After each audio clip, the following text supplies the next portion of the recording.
Mars 2020. Nous sommes dans le Grand Est, en plein cœur de la première épidémie de Covid-19.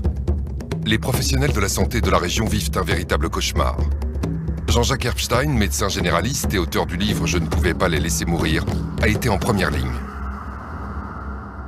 J'ai commencé à voir mourir des gens et nos salles d'attente se sont transformées en tranchées.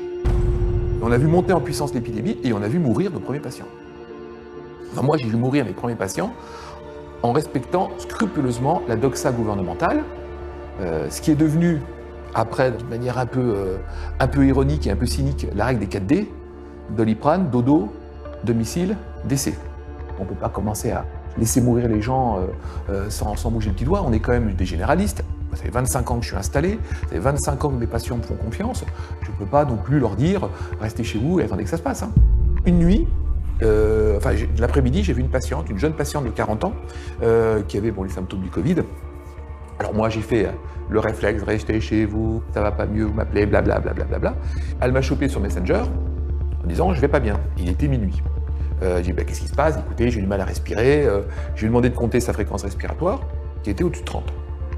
Et là, je dis, oula, c'est pas bon, c'est au-dessus de 25, il faut faire le 15. Donc faites le 15 immédiatement et vous me tenez au courant. Donc elle a fait le 15, et le retour du 15, c'était restez chez vous. Je pense qu'à ce moment-là, les services de réanimation étaient au bord de l'implosion. Alors je lui ai dit, restez chez vous, d'accord, alors des conseils, vous m'appelez si vraiment il y a quoi que ce soit qui tombe mal, mais je viens vous voir demain. Et le lendemain, je suis allé la voir, je lui ai prescrit la prise en charge théorique à laquelle on avait pensé. Il y avait 4 trucs, il y avait l'azithromycine, un anticoagulant parce qu'on commençait à savoir qu'il y avait des cailloux qui pouvaient se former, un médicament pour l'aider à respirer, et puis du zinc parce que le zinc a des propriétés antivirales. 48 heures après, plus rien, plus aucun symptôme. On dit tiens, il se passe quelque chose quoi. J'ai dû traiter 80 patients, et le constat était simple, 0 hospitalisation et 0 décès. Et mon ami Denis Gastaldi doit être à plus de 100. Enfin, on était 3 généralistes, on arrivait à pas loin de 200 patients traités par azithromycine avec des résultats qui étaient quand même drôlement encourageants. Et on a pu un décès et puis une hospitalisation. Le docteur Herbstein et ses collègues décident ensemble de publier une tribune dans l'Est républicain, un journal régional, dans le but de partager leur observation prometteuse avec le plus grand nombre. Il y avait une urgence absolue. Enfin, les gens ils tombaient comme un gravelotte, ça mourait quand même un petit peu. On s'est rendu compte qu'on avait peut-être une solution. Pas la solution, mais une solution qui était devant nous. Donc on a été très prudents. Très prudents. Et c'est là que les problèmes sont arrivés. Le papier sort le dimanche de Pâques. Lundi de Pâques, c'est repris par le Parisien. Le mardi matin, 8h, coup de téléphone du président du Conseil de l'Ordre. En disant « qu'est-ce que vous êtes en train de faire là ?» Et le président du Conseil de l'Ordre me dit « maintenant, faites ce que vous voulez, mais vous arrêtez toute communication. » Malgré les vies sauvées, le docteur Herbstein se retrouve accusé par le Conseil de l'Ordre de ne pas avoir tenu compte des consignes gouvernementales. Le 9 juin 2020, malgré les résultats encourageants et l'efficacité observée de son protocole à base d'azithromycine et de zinc, la DGS, Direction Générale de la Santé, écrit un courrier à tous les médecins de France. Quand la DGS déconseille la prescription d'azithromycine, non seulement les prescripteurs comme nous ne comprennent pas, mais ce qui est terrible, c'est que le grand public ne comprend pas. Parce que le grand public qui a été traité par l'azithromycine avec succès, dit « mais attendez, mais qu'est-ce qu'ils nous font là ?» Le 27 mars 2020, le gouvernement interdit aux médecins de ville de prescrire l'hydroxychloroquine. Le Haut Conseil exclut toute prescription dans la population générale ou pour des formes non sévères à ce stade, en l'absence, dit-il, de toute donnée probante. Faisons confiance à nos chercheurs. Sur la forme, je trouve ça scandaleux. On n'a pas à empêcher un médecin de prescrire un traitement, sauf si jamais il y a des preuves dans un sens de nocivité. C'est la première fois qu'on empêche un médecin de prescrire. Mais pas n'importe quel médecin, des généralistes. Parce qu'à l'hôpital, tout le monde a fait l'hydroxychloroquine. Il n'y a que nous, les généralistes, qu'on a complètement muselés. C'est un scandale très grave sur le plan de notre santé, de notre système de santé. D'abord, on a fait pire que ça. On a même conseillé aux malades de ne pas aller voir leur médecin. C'est-à-dire qu'on a des gens dont c'est le métier de prendre en charge les malades tous les jours. Ça fait pour certains 30 ans qu'ils sont médecins. Et tout d'un coup, on dit à leurs malades, surtout n'allez pas voir votre médecin. Et puis ensuite, on nous explique qu'on a fait 10 ans d'études, mais qu'on n'est pas capable de déterminer si un patient peut ou ne peut pas prendre de l'hydroxychloroquine. Ça fait 30 ans qu'on le fait. C'est tellement invraisemblable. Et c'est ce contre lequel j'ai le plus lutté, c'est ce décret, qui est une ineptie totale. 90% des médecins avec lesquels j'ai pu parler de ce sujet ont le même avis que moi. Parce que ce sont pour la plupart des médecins généralistes par ailleurs, donc ils se sentent réellement exclus du système. Je pense que cette histoire d'effets secondaires ou de dangerosité de l'hydroxychloroquine est la plus belle plaisanterie médicale scientifique qu'on ait inventée depuis janvier 2020, depuis le début de cette pandémie. J'utilise l'hydroxychloroquine depuis 15 ans, 20 ans et particulièrement depuis 10 ans dans les maladies infectieuses, d'autres maladies infectieuses. Je n'ai jamais eu d'accident, mais ce n'est pas une statistique, donc je suis allé rechercher réellement ce qu'on avait comme études. Et parmi les nombreuses études que j'ai pu retrouver, j'ai vu un travail de la HAS, la Haute Autorité de Santé, de 2009, c'est pas si vieux, qui avait réétudié et réévalué l'hydroxychloroquine en tant que médicament en vente libre. Ils ont étudié ça pendant 6 mois, 100 000 prescriptions, 65% de ces prescriptions étaient faites par des médecins généralistes, ce qui prouve bien que tout le monde en prescrivait très largement. Et la conclusion, c'est médicament toujours aussi efficace et toujours aussi peu dangereux. Et on a redonné non seulement l'AMM, mais aussi l'autorisation de vente sans ordonnance, donc vente libre, en 2009 à l'hydroxychloroquine. Vous imaginez bien qu'une telle étude faite par la Haute Autorité de Santé il n'y a pas si longtemps, donc avec des moyens modernes, s'il y avait eu le moindre danger de l'hydroxychloroquine, on l'aurait vu. Ce produit, en plus, il faut savoir, l'hydroxychloroquine donc, est prescrit dans des maladies comme le lupus, les polyarthrites, pendant des années. Des années. C'est pas 10 jours. Là, contre le coronavirus, il s'agissait d'un traitement de 10 jours. Donc vraiment, on s'est moqué de nous. L'étude du Lancet, qui a fait scandale à un moment donné, et qui a été retirée très rapidement, nous a beaucoup perturbés. En fait. Alors, pour moi, ce n'était pas une surprise, parce que j'en ai déjà vu d'autres, des études dans d'autres domaines totalement bidonnées. On va dire que celle-là était pire que les autres parce qu'elle était tellement grossière que c'était facile à voir tout de suite. Et d'ailleurs, nous avons été très choqués qu'un ministre de la Santé, médecin, spécialiste, habitué à lire des études toute la journée quand il était à l'hôpital, prenne cette étude pour argent comptant immédiatement et prenne une décision politique et juridique avec un décret exclusivement sur cette étude, enfin déclenchée par cette étude qui était une étude totalement bidon. Les décisions précipitées d'Olivier Véran sont d'autant plus surprenantes que tout le monde sait, dans la communauté scientifique, que les études peuvent être manipulées par l'industrie pharmaceutique. Autre scandale énorme, cette fois franco-français, qui éclabousse les études sur l'hydroxychloroquine. Dès la fin du mois de mars, la France a lancé une grande étude nommée Discovery pour identifier les médicaments qui marchent contre la Covid. On a le protocole Discovery, auquel on croit beaucoup et qui est très important, qui est un protocole européen, avec, vous le savez, plusieurs branches. Il y en a une sur la fameuse hydroxychloroquine et azithromycine. Il y en a aussi sur le remdesivir et plusieurs autres protocoles de traitement. On aura des résultats le 14 mai. Finalement, après des mois d'attente, des résultats partiels sont tombés en septembre, et ils sont saisissants. Dans Discovery, le groupe de malades ayant reçu de l'hydroxychloroquine a connu 31% de morts de moins que le groupe qui n'a pas reçu de médicaments. L'étude montre également une réduction de 17% de la sévérité des symptômes. C'est très encourageant pour ce médicament. Toutefois, il faut préciser que ces résultats ne sont pas significatifs sur le plan statistique, car le nombre de patients n'est pas assez élevé. Cela veut dire qu'il fallait intégrer plus de patients pour confirmer ce bon résultat. Mais ce n'est pas ce qu'ont décidé les responsables français de l'étude. Au contraire, à la mi-juin, ils ont décidé de l'arrêter, rendant statistiquement contestables des résultats pourtant favorables à l'hydroxychloroquine. Et il s'est passé exactement la même chose au CHU d'Angers, où l'hydroxychloroquine était testée contre placebo. L'étude e-Covid a été arrêtée brutalement alors que l'hydroxychloroquine était en train de montrer une diminution de la mortalité de 46%. Là encore, le résultat n'est pas significatif statistiquement, faute de patients en nombre suffisant. Mais avec un tel signal positif, une mortalité divisée par 2, il y avait toutes les raisons de continuer l'étude plutôt que de l'arrêter en cours de route. Je voudrais bien que des journalistes d'investigation interrogent les gens responsables de ces essais pour leur dire « mais comment se fait-il que vous les ayez arrêtés ? Quel est le rationnel scientifique de l'arrêt d'un traitement qui a été mis en cours, qui est officiel, que vous l'arrêtez prématurément alors que vous n'avez qu'une partie de ce que vous aviez prévu de faire et que les résultats préliminaires sont à faveur de l'hydroxychloroquine. Ça, c'est une question intéressante. Cette affaire est d'autant plus troublante que, par comparaison, un autre médicament a bénéficié d'un traitement très différent. Il s'agit du Remdesivir, un médicament à 2 000 € la dose, fabriqué par le laboratoire Gilead. En septembre 2020, le professeur Yazdan Pana, principal architecte de Discovery, est auditionné au Sénat. En ce qui concerne le Remdesivir, nous, pour l'instant, on n'a aucune preuve sur l'efficacité de ce traitement. Il y a eu 4 essais cliniques internationaux sur Remdesivir. Pour nous, il n'y a aucun qui nous montre vraiment que ce traitement est efficace. Donc on considère qu'il faut continuer à évaluer ces traitements.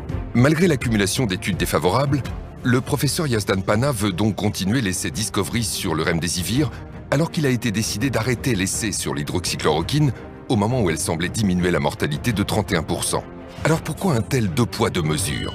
Ce médicament, le Remdesivir, serait-il une clé d'explication du scandale autour de l'hydroxychloroquine ? C'est la piste clairement évoquée par le professeur Raoult, auditionné au Sénat en juin 2020. Moi, je vous recommande de faire une véritable enquête sur Gilead et le Remdesivir. Voilà. Si vous regardez la structure de Gilead, vous comprendrez que c'est quelque chose qui ne fonctionne qu'avec très très peu de produits, très peu de personnel et une influence considérable. Ce qui s'est passé dans les semaines suivant cette audition va définitivement donner raison au professeur Raoult. En juillet, à la surprise générale, le Remdesivir obtient de l'Union européenne et de la France une autorisation temporaire de mise sur le marché. C'était plus qu'étonnant car il n'existait alors aucune preuve de son efficacité et il y avait des signaux très clairs de sa toxicité sur les reins et sur le foie. Il donne des insuffisances rénales potentiellement graves chez des gens qui sont, je vous rappelle que ceux qui sont vraiment malades sont souvent des gens fragiles, âgés, ils ont un rein déjà fatigué, et en plus la maladie, le virus, attaque le rein, puisque vous savez qu'en dehors des poumons, il attaque le cœur et le rein. Donc, on est face à un virus qui attaque le rein chez des gens qui ont déjà un rein fragile, et on leur donne un médicament qui donne des insuffisances rénales. Est-ce raisonnable ? Le Remdesivir, déjà, c'est un traitement cher, lourd, hospitalier, bourré d'effets indésirables. C'est un médicament cher, injectable, réservé à l'hôpital. C'est un antiviral, donc il ne peut marcher que dans la première phase de la maladie.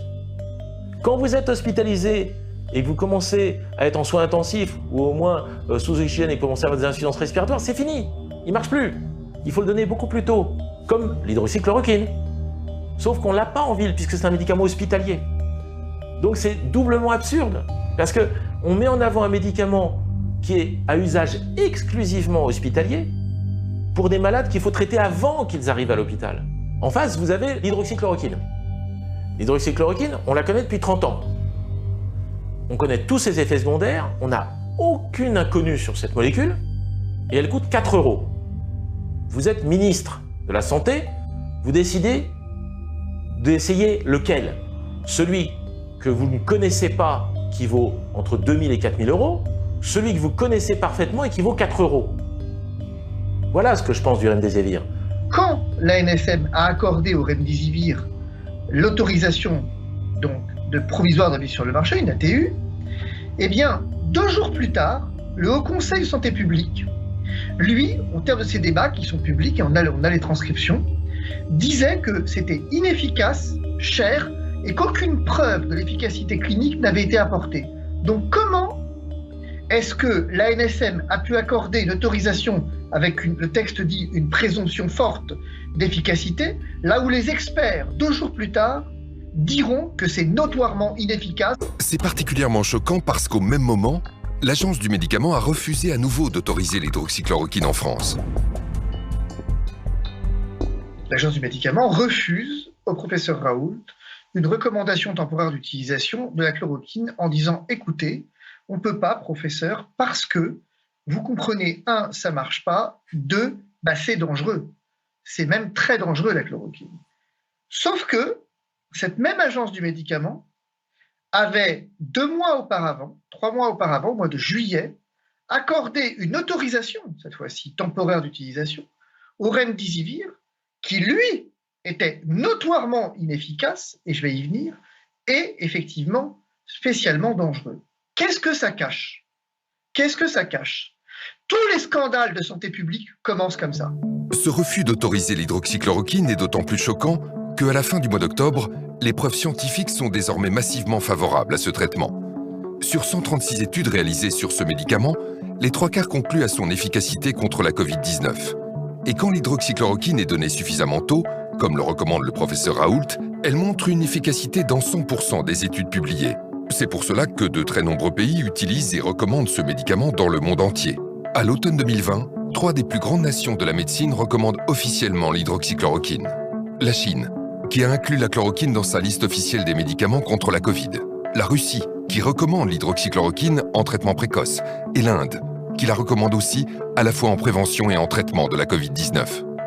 Mais peut-on avoir aujourd'hui un expert qui ne travaille pas pour un laboratoire? Parce que les laboratoires font systématiquement travailler les experts les plus connus.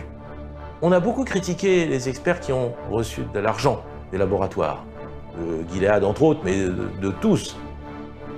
Est-ce que vraiment ça les a influencés? Je ne sais pas. Je ne me permettrai pas de faire de procès d'intention. Mais il faut un contre-pouvoir. Et aujourd'hui, on a vu, avec cette crise du coronavirus, que le contre-pouvoir n'existait pas. On a vu que tout le monde allait dans le sens du plus riche, tout le monde allait dans le sens du médicament qui va rapporter le plus. Et c'est ça qui est gênant. Et on dit, alors à qui on doit faire confiance? En effet, pendant que l'hydroxychloroquine était diabolisée, d'autres molécules efficaces ont été purement et simplement ignorées. C'est le cas de vieux médicaments qui ne sont plus sous brevet, comme la colchicine, l'ivermectine et la fluvoxamine.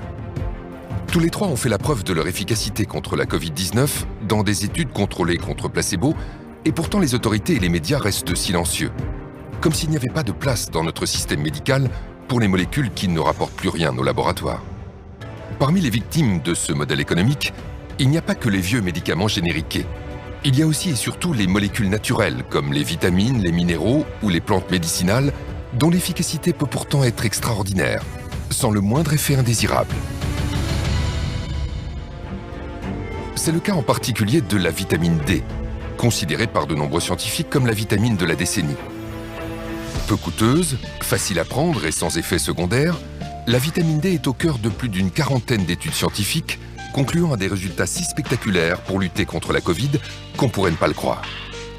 Comme vous allez le découvrir, la vitamine D en prévention permettrait de réduire de moitié le nombre d'infections au coronavirus. Mais ce n'est pas tout. La vitamine D en traitement aurait pu sauver la vie de milliers de malades hospitalisés. Professeur de médecine, de physiologie, de biophysique et de médecine nucléaire, le professeur Michael Holick est l'un des plus grands experts de la vitamine D dans le monde. Il est à l'origine de plusieurs études portant sur l'action de la vitamine D contre le coronavirus. Le professeur Holick nous a reçus pour partager avec nous les résultats saisissants de ses recherches et les découvertes récentes autour de la vitamine D. Nos connaissances à propos de la vitamine D ont été bouleversées ces 10 dernières années. Si son rôle est crucial pour la santé des os et le métabolisme du calcium, il l'est aussi pour de nombreuses autres fonctions biologiques, notamment la réduction des risques de maladies telles que les cancers communs, les maladies auto-immunes graves comme la sclérose en plaques, l'arthrite rhumatoïde, le diabète de type 1, mais aussi les maladies infectieuses, y compris, selon nous, la pandémie de Covid-19, mais aussi les risques de maladies cardiovasculaires, de maladies d'Alzheimer, de dépression, et la liste est encore longue. De nombreuses études ont décrit comment la vitamine D agit sur le système immunitaire. Nous avons pu observer qu'une simple prise de vitamine D permet d'agir sur 291 gènes régulant la fonction immunitaire, la mortalité cellulaire et toute une série de processus biologiques. Une de nos études a donné des résultats incroyables. Donner à une personne 600 unités de vitamine D par jour permettait de réguler 150 à 200 gènes du système immunitaire. Mais avec 4000 unités par jour, ce chiffre passait à environ 300 à 400 gènes et à plus de 1000 avec 10 000 unités par jour. C'est ce rôle majeur pour la santé et le bien-être général qui explique l'intérêt qu'elle suscite dans le monde entier. Au début de l'année 2020, lorsque l'épidémie s'abat sur le monde, le professeur Holick est convaincu que la vitamine D pourrait avoir un impact contre le coronavirus. Lorsque tout a commencé en février dernier, j'étais en Argentine pour une partie de pêche et j'ai attrapé le dernier vol pour rentrer. J'ai aussitôt écrit à mon hôpital et à d'autres personnes concernées en expliquant que cette pandémie pouvait certainement être combattue en augmentant les apports en vitamine D dans la population. De nombreuses études, dont les données de l'enquête nationale de santé américaine, ont montré qu'une amélioration du taux de vitamine D réduit les risques d'infection des voies respiratoires supérieures, dont la grippe et plusieurs virus du rhume, comme les adénovirus et les coronavirus. Nous connaissons le rôle très important de la vitamine D pour le bon fonctionnement du système immunitaire et la régulation de l'activité des cytokines. Or, l'une des principales complications de la Covid-19 est justement ce qu'on appelle l'orage cytokinique, à l'origine de nombreuses complications et de décès liés à cette infection. Il n'est donc pas surprenant qu'une amélioration du taux en vitamine D puisse contribuer à combattre cette maladie virale. Le professeur Hollick n'est pas le seul à comprendre immédiatement l'intérêt exceptionnel de la vitamine D pour lutter contre la Covid. La vitamine D est absolument essentielle. Ça réduit, ça a été prouvé, les infections hivernales. Vous aurez des grippes moins fréquentes, moins fortes. Vous aurez moins de rhume. Vous aurez même moins de cancers. Il y a une très belle étude canadienne qui montrait que c'était 2 fois moins de cancer du sein chez les femmes qui avaient un taux de vitamine D suffisant par rapport à celles qui ont une carence en vitamine D. Là aussi, pourquoi n'a-t-on pas dit aux Français « Allez chez votre médecin, faites doser votre vitamine D ». C'est un complément alimentaire de base. S'il n'y en avait qu'un, ça serait celui-là peut-être. C'est une vitamine qui est fabriquée, qui est métabolisée par le soleil. Donc le soleil est important. Et pour que cette vitamine puisse avoir des effets positifs sur votre corps, il faudrait rester tous les jours, un quart d'heure à moitié à poil en plein soleil. Quand on n'a pas assez de vitamine D, le système immunitaire va réagir à l'excès. Et on sait que cet excès va causer des dégâts bien plus importants dans le cas du Covid-19 que ce qu'aurait infligé le virus. Et un poumon qui est trop attaqué et qui est l'objet d'un champ de bataille trop important va ne plus être fonctionnel et c'est comme ça que le patient va mourir asphyxié. Et même, supposons que ça ne marche pas contre le coronavirus, on aura amélioré la santé des Français, on aura amélioré leurs os, on aura amélioré leur immunité, on aura réduit leur risque de cancer. Donc pourquoi ne pas l'avoir proposé au lieu de dire aux gens « rentrez chez vous, fermez les fenêtres, fermez les volets et priez pour que vous ne soyez pas malade ». En France, le 22 mai 2020, l'Académie de médecine a publié un communiqué dans lequel les académiciens affirment que la vitamine D devrait être donnée aux malades de la Covid pour atténuer la tempête inflammatoire et ses conséquences. Une information de la plus haute importance qu'aucun média ni aucune autorité sanitaire ne va pourtant relayer. Le professeur Hollick décide alors de mener plusieurs études grandeur nature pour évaluer concrètement l'action de la vitamine D sur le coronavirus à différentes étapes de la maladie. Nous avons mené une étude aux États-Unis sur 191 000 patients atteints de Covid-19 et nous avons montré qu'une carence en vitamine D augmente de 54% le risque de contracter cette maladie. Et ce, quelle que soit votre origine ethnique, votre âge ou la région où vous vivez aux États-Unis. Les résultats obtenus par le professeur Hollick sont exceptionnels. Ils sont publiés le 17 septembre 2020 dans le journal médical PLOS ONE. Mais ce n'est pas tout. Non seulement la vitamine D réduirait de moitié les infections, mais en plus elle réduirait drastiquement la gravité de la maladie. Parallèlement, nous avons mené une autre étude pour déterminer si les patients hospitalisés pour des infections sévères présentaient ou non des risques accrus de complications et de décès en cas de carence en vitamine D. Et nous avons découvert qu'au-delà de 40 ans, les personnes ayant une carence en vitamine D présentaient un risque létal à 50% supérieur et qu'elles développaient beaucoup plus de complications liées à la maladie. Le professeur Hollick parle bien d'une baisse de moitié du nombre de morts avec de bons taux de vitamine D, ce qui est un résultat exceptionnel. Cela peut paraître difficile à croire, mais ces chiffres ont été confirmés par plus de 40 études internationales. Si l'on met en regard les personnes ayant pris ou non une supplémentation en vitamine D et ayant été contaminées, et que l'on analyse l'impact de la vitamine D sur la réduction des risques de complications ou de décès et les données scientifiques publiées, eh bien, il en ressort que cette vitamine pourrait diminuer de 40 à 50% les formes sévères de l'infection et le risque létal.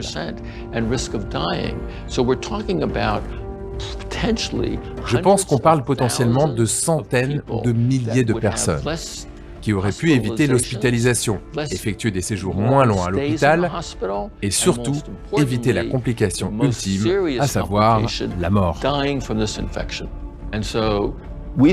Nous en concluons donc que c'est un bouclier puissant contre le risque de contracter cette maladie infectieuse grave. Une étude randomisée espagnole confirme la conclusion du professeur Hollick. Des chercheurs ont séparé en deux groupes 76 patients. Les 2 tiers ont reçu des doses importantes d'un analogue de la vitamine D3. Un tiers a reçu un simple placebo. Dans le groupe placebo, la moitié des patients est partie en réanimation. 2% seulement dans le groupe vitamine D. Mieux, tandis que 8% du groupe placebo sont décédés, on ne déplore aucun mort chez les patients du groupe vitamine D. À ce jour, on estime que 40% de la population mondiale est carencée en vitamine D. 80% en France. Parmi les plus touchés, les personnes âgées. Plusieurs études en France et dans le monde prouvent que la vitamine D réduit le risque d'infection et de décès. C'est ce qui a été observé dans un EHPAD frappé par le virus lors de la première vague. La vitamine D a protégé les malades. On a observé en fait que les résidents qui avaient été supplémentés en vitamine D récemment, en fait dans les 30 derniers jours avant l'infection, eh bien, avaient une survie qui était 90% supérieure aux résidents qui avaient reçu de la supplémentation en vitamine D plus ancienne. La vitamine D n'est pas le seul remède étrangement oublié face à la Covid-19. Pour se défendre efficacement contre cette maladie, notre corps a également besoin d'oligo-éléments. Parmi les plus importants, on trouve le zinc. Indispensable pour un bon fonctionnement du système immunitaire, le zinc a démontré une action incontestable pour enrayer le processus viral du coronavirus. C'est un oligo-élément qui est fondamental. Il intervient quand même dans 200 réactions chimiques dans le corps, en boostant les hormones, en boostant des enzymes. Donc c'est un truc qui est très important, le zinc. Le zinc est un métal indispensable pour que les cellules se divisent normalement. Donc s'il n'y a pas de zinc, les cellules ne savent pas se diviser, on ne sait pas renouveler les cellules. Donc le zinc est indispensable pour la cicatrisation, il est indispensable pour la régénération de l'intestin. Il est indispensable pour la réponse immunitaire. Le zinc a été considéré comme le nutriment le plus essentiel du système immunitaire et sa carence dans le monde est responsable de plusieurs centaines de milliers de morts. Le zinc en plus, on a des études qui montrent que ça marche sur le coronavirus. Si vous donnez une certaine quantité de zinc en aigu, vous avez une meilleure défense contre le virus. Mais évidemment, vous n'allez pas attendre d'être infecté pour prendre du zinc.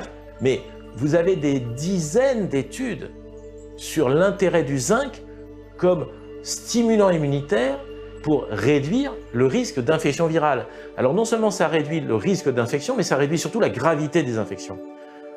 Pourquoi on n'a pas dit aux Français, prenez du zinc, allez voir votre médecin et voyez avec lui si vous avez besoin de zinc. On peut même doser le zinc dans le sang. C'est dommage qu'on n'ait pas fait ça. Mais ça rapporte rien à personne. Le pharmacien Claude Lagarde a été l'un des premiers en France à en être convaincu. En mars 2020, alors que la France vit la première semaine de son premier confinement, le docteur Claude Lagarde adresse une publication réalisée par son laboratoire à un réseau de plusieurs milliers de médecins pour les sensibiliser sur la pertinence de cet oligo-élément dans le traitement de la Covid-19. Nous avons été les premiers à parler du zinc. Après, tout le monde en a parlé, et tout le monde en parle. Mais moi, je n'ai pas inventé le zinc. Il était connu, le zinc. Depuis 50 ans, on sait qu'il est actif sur les maladies virales. Des vieux médecins nous ont appelés en disant « mais de toute façon, tout le monde le sait. Avant, on prescrivait aux enfants des oligo-éléments, du zinc et du cuivre quand il y avait des infections virales. » On a tout de suite vu que les gens qui tombaient, qui étaient malades, étaient des potentiels carencés en zinc. Car ce zinc agit à plusieurs niveaux. Dans cette infection, et dans les infections virales en général, il est capable de bloquer la réplication virale. Ça, c'est très important. C'est publié depuis 50 ans. Aucun n'en a parlé officiellement.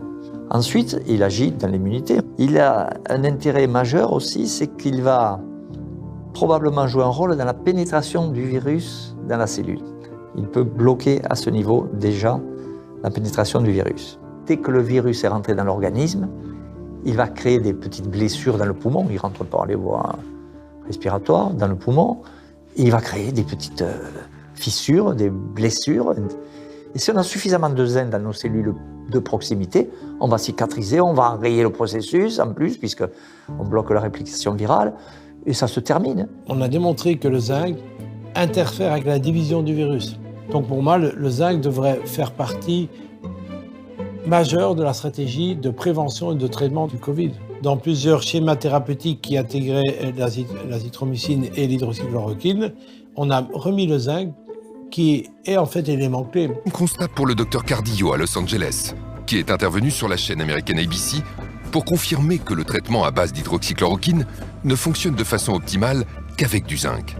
L'analyse du traitement à l'hydroxychloroquine, c'est qu'il ne fonctionne que lorsqu'on l'associe au zinc.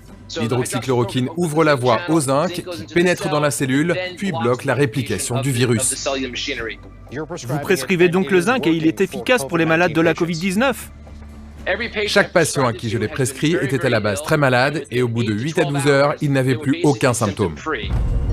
Récemment, une étude, et ça a été rapporté en congrès, a montré que les patients qui avaient un taux de zinc bas, qui avaient été hospitalisés, avaient 2,5 fois plus de risque de mourir que ceux qui avaient un taux de zinc normal. Mais on n'en parle pas, ça, vous avez entendu parler du zinc? Non. C'est aussi par des études épidémiologiques que dans les EHPAD, dans les maisons de retraite, les gens âgés sont carencés en zinc à 50%. 1 sur 2 est carencé en zinc.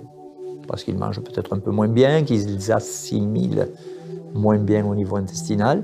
C'est beaucoup. Donc à eux, on pourrait en donner systématiquement. Et on aurait moins de besoins médicaux et médicamenteux pour les traiter, toutes ces personnes âgées qui sont suivies par des médecins régulièrement.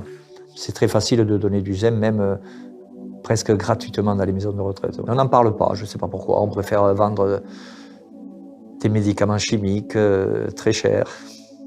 Parce que peut-être les scientifiques d'aujourd'hui sont des jeunes générations et n'ont pas connu il y a 30 ans les publications sur le zinc. Tout est publié, tout existe. C'est incroyable. Incroyable que les comités scientifiques ne connaissent pas le zinc. Les grands spécialistes hospitaliers, et donc en particulier les experts qui ont géré cette crise, n'ont absolument pas cette culture. La seule prévention qu'ils connaissent des maladies infectieuses, ce sont les vaccins. Parce que pour eux, c'est la seule piste qui ait prouvé une efficacité. Mais c'est faux. On a des études sur le reste. Mais elles ne sont pas assez puissantes ou elles ne concernent pas un médicament bien précis. Donc, ils ne veulent pas le prescrire. Une autre molécule naturelle a obtenu des effets impressionnants pour soigner les patients gravement atteints par le coronavirus. La vitamine C.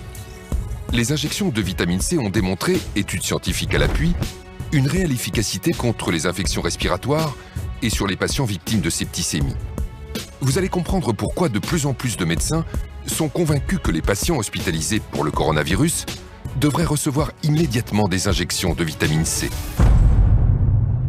Mon grand-père pharmacien ne connaissait que deux médicaments, la vitamine C et l'aspirine, pour se soigner de toute pathologie virale.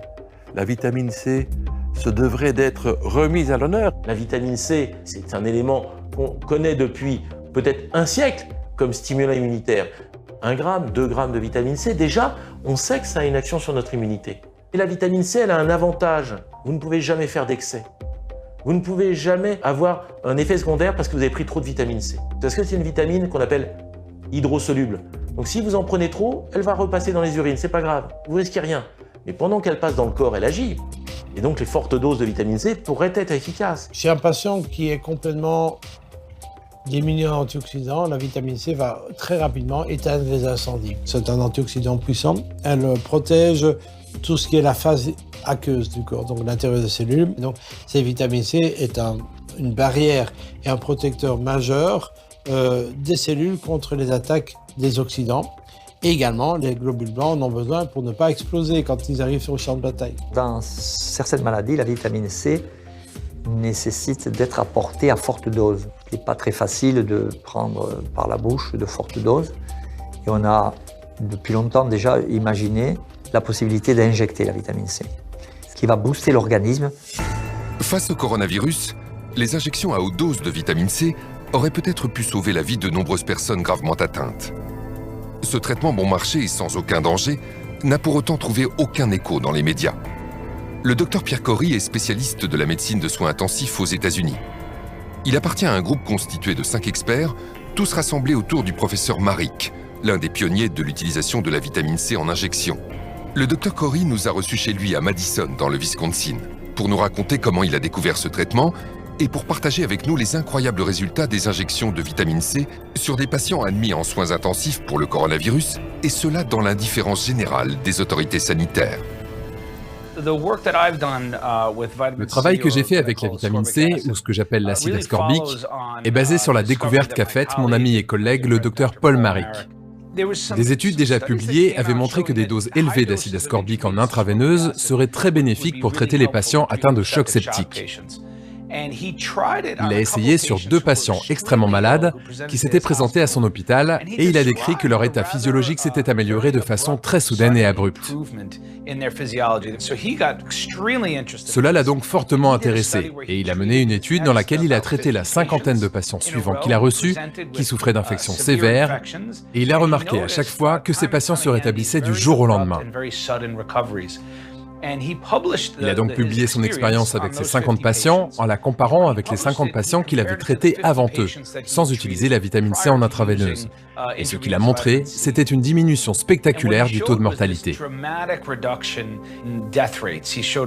Une grande quantité de patients survivaient avec beaucoup moins de défaillance des organes.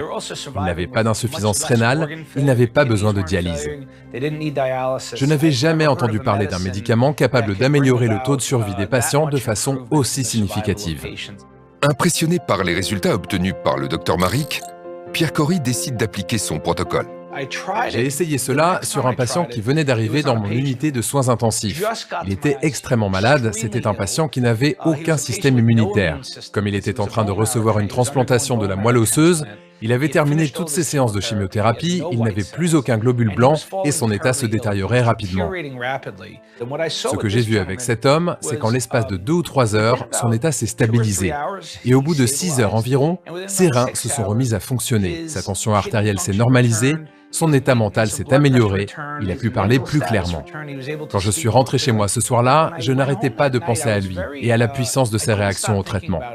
Et quand je suis arrivé au travail le lendemain matin, il était en train de prendre son petit déjeuner en discutant avec sa femme et on s'apprêtait à le sortir des soins intensifs pour le ramener à l'étage où il était normalement.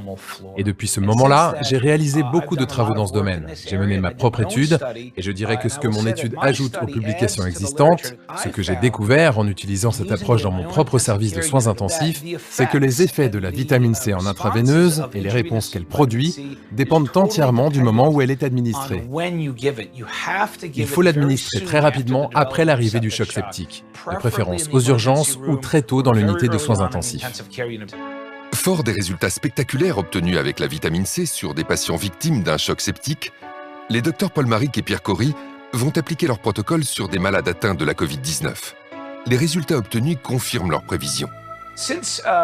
Puisque nous savons, et c'est la conviction que je partage avec mes collègues, que la vitamine C fonctionne dans les cas de choc septique ou de septicémie, devrions-nous en déduire qu'elle peut fonctionner aussi dans les cas de Covid ou de difficultés respiratoires liées à la Covid? Eh bien oui, absolument. Au stade où j'en suis aujourd'hui, nous avons déjà un essai randomisé contrôlé et un essai rétrospectif qui montrent tous les deux les effets très bénéfiques de la vitamine C à haute dose dans des cas d'insuffisance respiratoire liée à la Covid. Donc je ne comprends pas la décision de ne pas utiliser ce traitement. Il est sans danger, peu coûteux, de nombreuses données montrent qu'il fonctionne très bien sur les lésions pulmonaires comme les pneumonies ou le syndrome de détresse respiratoire aiguë, donc on devrait l'utiliser.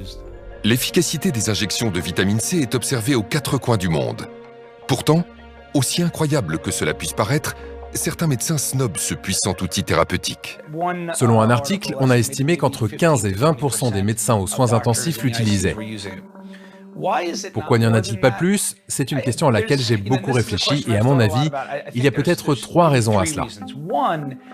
Premièrement, il s'agit d'une vitamine. Et par rapport aux vitamines, depuis longtemps, dans la médecine allopathique professionnelle, il y a un énorme parti pris contre les vitamines. Donc, en tant que médecin, promouvoir des vitamines est considéré comme non scientifique et inconvenant. Deuxièmement, il y a un malentendu au sujet de la nature du traitement. Il ne s'agit pas juste de donner quelques comprimés de vitamine C aux patients. Et troisièmement, il y a cette obsession de faire des essais randomisés contrôlés pour apporter des preuves définitives. Et ce qui me tue vraiment, c'est que ces essais existent et démontrent que la vitamine C en intraveineuse a eu des effets bénéfiques sur le taux de survie. Et malgré cela, les médecins continuent de ne pas l'utiliser, parce que l'essai est trop modeste, parce qu'il faut en faire un plus grand, etc. Ce parti pris influence énormément la façon d'interpréter des données pourtant scientifiques. Si le zinc, la vitamine C ou encore la vitamine D ont démontré qu'ils étaient de réels traitements pour les malades du coronavirus, ils sont aussi, comme d'autres micronutriments essentiels, d'une incroyable efficacité en prévention pour améliorer nos défenses immunitaires.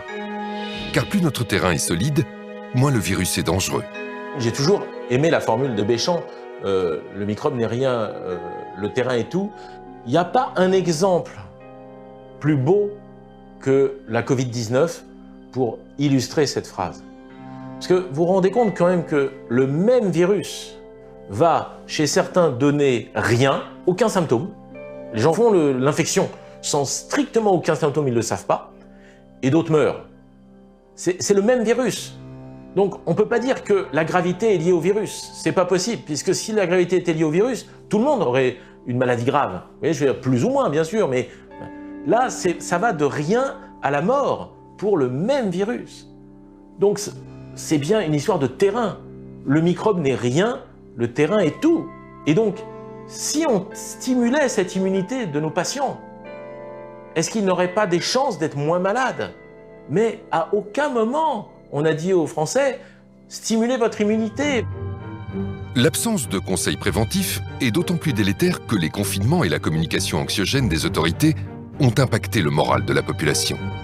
Ce qui me rend le plus en colère aujourd'hui dans cette histoire de pandémie, c'est la peur que l'on a introduite chez la plupart de nos concitoyens. Plus que jamais, la pandémie de Covid-19 est active et meurtrière. On a joué avec cette peur, on l'a entretenue et elle est dramatique à beaucoup de niveaux. On le sait tous, le stress fait chuter le système immunitaire. Ceux qui font de l'herpès le savent. Un gros stress, le bouton d'herpès sort. Pourquoi un bouton d'herpès sort? Parce que le système immunitaire a chuté.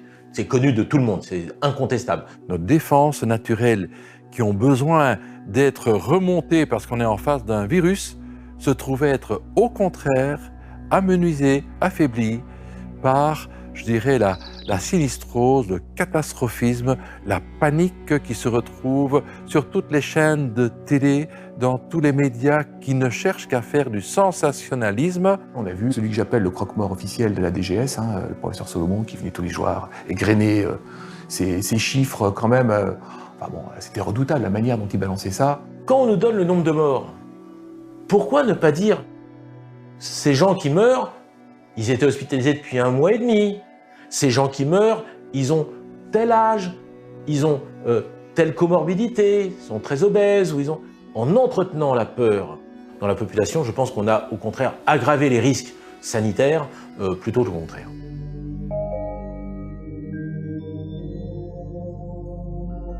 Le stress est une agression psychologique, une peur, ou alors elle est chronique parce qu'on pense tous les jours à ce problème de virus. Et le stress met en branle des mécanismes de réponse aux agressions qui a tendance à nous carencer en certains micronutriments, en certaines molécules de la vie. Vous voyez ? Donc le stress concourt à nous carencer en magnésium, en zinc, en d'autres substances minérales essentiellement, mais il nous carence parce qu'il hyperconsomme certains nutriments. Donc si on n'a pas apporté l'équivalent tous les jours dans son alimentation, le stress va nous vider petit à petit de certaines réserves. Stress, isolement, manque de soleil, l'immunité de la population déjà fragilisée n'a en plus pas pu bénéficier de la part des autorités sanitaires de conseils avisés sur les gestes préventifs simples qui lui auraient permis d'optimiser ses défenses naturelles. Le professeur Toussaint l'a très clairement dit dans plusieurs de ses interventions. Interdire aux gens de sortir et leur interdire de faire du sport est une aberration scientifique. Parce qu'on réduit leur immunité alors que le sport augmente l'immunité. On a beaucoup d'exemples, mais il y a un qui m'a frappé le plus. C'est la petite femme âgée de 93 ans à Biarritz qui voulait se nager pour soigner son neuropathie, donc une maladie vraiment douloureuse des jambes, et qui a été empêchée par, je pense, 4 policiers d'aller nager. Donc ça, c'est une énorme absurdité. En plus, c'est contre-productif parce que le sport, ça renforce évidemment les défenses immunitaires. En conclusion, vraiment, je veux insister sur cette notion de diversité. Réellement, je crois qu'à la fois les décideurs, les experts, le grand public, mes confrères doivent comprendre que rien n'est plus riche que notre diversité et que la pensée unique n'a rien à faire en médecine. Et réellement, je crois au plus profond de moi que la pensée unique, c'est la mort, la diversité, c'est la vie. Donc je veux vraiment que tous ensemble, on choisisse la vie.